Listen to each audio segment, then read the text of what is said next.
Dans cette vidéo, je vais vous montrer un tricks ultra famous pour ajouter du punch à vos drums. En l'occurrence ici, on va le faire sur un kick, mais vous pouvez très bien faire ça sur des snares, sur des toms, sur ce que vous avez envie. Vous allez voir que c'est super simple à mettre en place. Il vous faut concrètement un plugin et vous allez voir que ça marche à tous les coups. C'est parti. Donc ici, j'ai un kick que j'ai fait dans Serum. C'est tiré de ma formation Kick Secret. Si vous voulez savoir comment faire des kicks de A à Z dans des synthés, mais aussi sous forme de sampling ou reprendre des samples, les remodeler, etc. Bref, tout ce que vous devez savoir pour faire du sound design de kick et du traitement de kick en musique électronique. J'ai une formation qui s'appelle donc Kick Secret. Tous les liens sont en dessous. Donc ici, j'ai mon kick.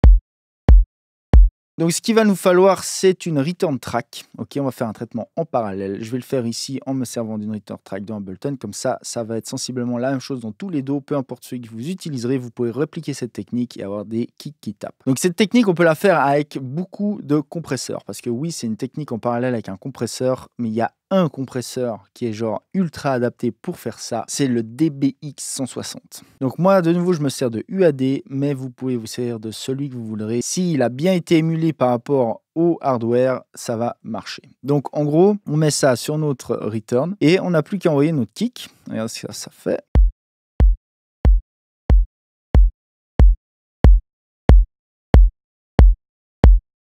Maintenant, on va mettre le return en solo.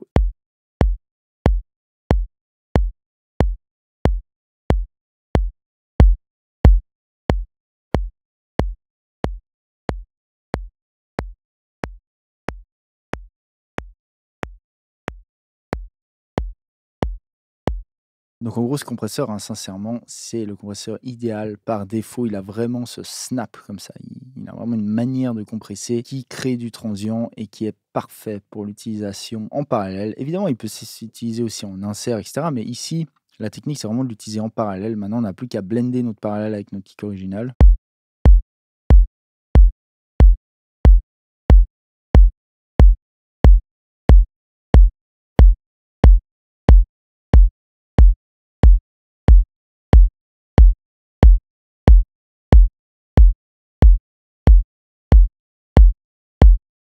Et vous voyez qu'on a tout de suite, c'est Insta Punch. Gratos, facile.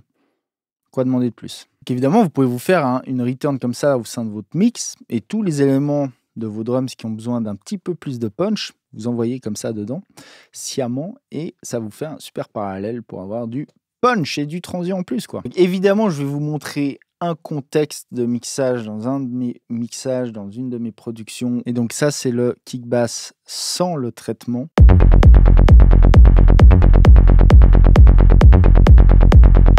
Et ça, c'est avec le traitement. Sans.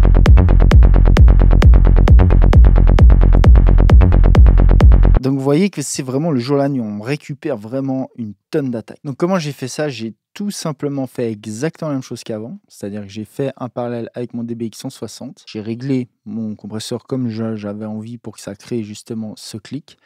La différence là, c'est que j'ai printé ça ensuite en audio. Donc c'est ça ici. Et là-dessus, il y a un tout petit peu de traitement. Il y a un EQ où j'enlève vraiment tous les lots. Je garde vraiment que le clic. Et ensuite, il y a une tranche de SSL, mais qui fait rien du tout. Donc sans l'EQ en contexte. Avec.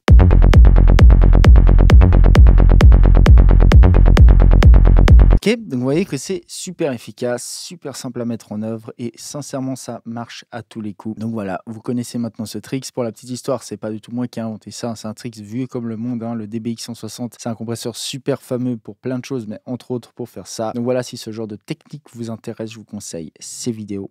En attendant, faites de la bonne musique. Les gens, c'était Igor Schultz, je vous dis à plus. Ciao.